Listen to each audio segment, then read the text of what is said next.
آج ہم تاریخ کے ایک ایسے بے رحم منظر کی طرف چلیں گے جو ایک جلتے ہوئے آسمان کے نیچے رقم ہوا۔ دیکھیں، یہ کوئی عام کہانی نہیں ہے، بلکہ یہ ایک ایسی لازوال گونج کی داستان ہے جس نے سچ کہوں تو ہمیشہ کے لیے تاریخ کا رخ ہی موڑ کر رکھ دیا۔ تو چلیں سیدھا اس منظر میں اترتے ہیں۔ ذرا تصور کریں، جلتا ہوا آسمان، مکہ کی تپتی ہوئی ریت اور ایک ایسی ہولناک خاموشی جس کو چیرتی ہوئی صرف اور صرف اذیت کی چیخیں گونج رہی ہیں۔ یہ کوئی معمولی منظر نہیں ہے۔ اس انتہائی بے رحم منظر کے بالکل بیچوں بیچ ایک انسان پڑا ہے۔ اس کے ہاتھ بے دردی سے بندھے ہوئے ہیں، سینے پر ایک بہت ہی بھاری پتھر رکھا گیا ہے، سانس جیسے بس ٹوٹنے ہی والی ہے، اور جسم دھوپ کی شدت سے جل کر بالکل سرخ ہو چکا ہے۔ مگر ایک حیران انگیز بات ہے، ان کی آنکھوں میں ابھی بھی ایک عجیب سی، ایک پرسکون روشنی موجود ہے۔ اور ان سے مسلسل ایک ہی مطالبہ کیا جا رہا ہے، ایک انتہائی ظالمانہ دھمکی: چھوڑ دو یہ دین ورنہ یہیں تڑپ تڑپ کر مر جاؤ گے۔ آپ جانتے ہیں یہ کون ہیں؟ یہ ہیں سیدنا بلال ابن رباح رضی اللہ عنہ، تاریخ کا ایک ایسا عظیم نام جسے ہم سب بخوبی جانتے ہیں۔ لیکن یہاں ایک سوال یہ پیدا ہوتا ہے کہ آخر ان کا قصور کیا تھا؟ کیوں انہیں اس قدر دردناک سزا دی جا رہی تھی؟ ان کا قصور، اگر اسے قصور کہا جا سکے، تو صرف یہ تھا کہ انہوں نے لا الہ الا اللہ کو مکمل سچائی کے ساتھ مان لیا تھا۔ بس اتنی سی بات پر انہیں گھسیٹ کر مکہ کی اس تپتی ہوئی زمین پر لٹایا جاتا۔ سورج کی تپش ایسی تھی جیسے وہ ان کے جسم کو راکھ کر دینا چاہتی ہو، اور وہ بھاری پتھر ان کے سینے پر جان بوجھ کر رکھا جاتا تاکہ ایک ایک سانس لینا بھی ان کے لیے بوجھ بن جائے۔ مگر کمال دیکھیں، اس بے پناہ اذیت، اس ناقابل برداشت درد اور اس کرب کے عالم میں بھی ان کے خشک ہونٹ ہلتے اور ایک ہی آواز، ایک ہی صدا نکلتی: احد، احد، یعنی اللہ ایک ہے۔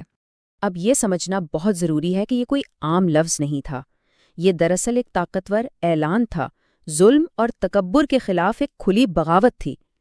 ظاہری طور پر دیکھیں تو وہ ایک کمزور غلام تھے، مگر ان کا ایمان اس قدر مضبوط تھا کہ سچ مچ بڑے بڑے پہاڑ بھی اس کے سامنے شرما جائیں۔ ذرا اس منظر کی شدت کو محسوس کریں۔ ہر بار جب ظالم کا کوڑا ان پر پڑتا، ان کا جسم کانپ اٹھتا، سانس ٹوٹنے لگتی، تو دیکھنے والوں کو لگتا کہ بس اب یہ آواز رک جائے گی، اب ہمت ٹوٹ جائے گی۔ مگر نہیں، ایسا بالکل نہیں ہوا۔ ہر کوڑے کے بعد پھر وہی صدا پوری طاقت سے گونجتی: احد، احد۔ یہ کتنی حیران کن بات ہے نا! ایک طرف زمین آگ کی طرح جل رہی تھی، مگر ان کا دل بالکل ٹھنڈا، بالکل پرسکون تھا۔ ان کا جسم ظاہری طور پر ٹوٹ رہا تھا، بکھر رہا تھا، مگر ان کا ایمان پوری شان سے قائم تھا۔ یہ جسمانی اذیت اور روحانی فتح کا ایک لاجواب اور بے مثال مقابلہ تھا۔ یہ ایسا خوفناک منظر تھا کہ اسے دیکھ کر کوئی بھی درد دل رکھنے والا انسان کانپ اٹھے۔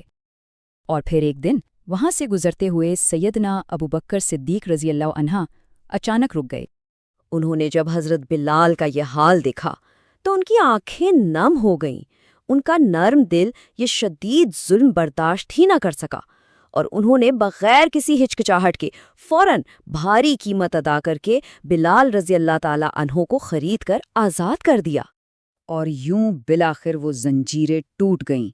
وہ انسان جو کل تک تپتی ریت پر اذیت سہ رہا تھا، وہ آزاد ہو گیا، اور دیکھتے ہی دیکھتے تاریخ کے دھارے نے ایک بالکل نیا رخ موڑ لیا۔ سوچیں تو رونگٹے کھڑے ہو جاتے ہیں کہ یہی حضرت بلال جو کبھی اسی ریت پر تڑپتے ہوئے تکلیف میں احد احد پکارتے تھے، بعد میں اسلام کے سب سے پہلے مؤذن بنے، اور ان کی وہی آواز اذان کی خوبصورت صورت میں آج تک اور رہتی دنیا تک روزانہ فضاؤں میں گونجتی ہے۔ تو بات دراصل یہ ہے کہ یہ کہانی صرف ماضی کا کوئی قصہ نہیں ہے، یہ ہمارے لیے ایک بہت بڑا، ایک زندہ پیغام ہے کہ جب آپ کا ایمان، آپ کا یقین سچا ہونا تو دنیا کی کوئی آگ بھی اسے جلا نہیں سکتی۔ اور یہ بھی یاد رکھیں کہ ظلم چاہے بظاہر کتنا ہی طاقتور، کتنا ہی خوفناک کیوں نہ نظر آئے، آخرکار اسے ہارنا ہی پڑتا ہے۔ اب ذرا خود سے پوچھئے، کیا سیدنا بلال کی یہ عظیم کہانی ہمیں یہ سوچنے پر مجبور نہیں کرتی کہ ہماری آج کی اس الجھی ہوئی دنیا میں بھی اس جیسی غیر متزلزل سچائی اور ہمت کی کتنی شدید ضرورت ہے۔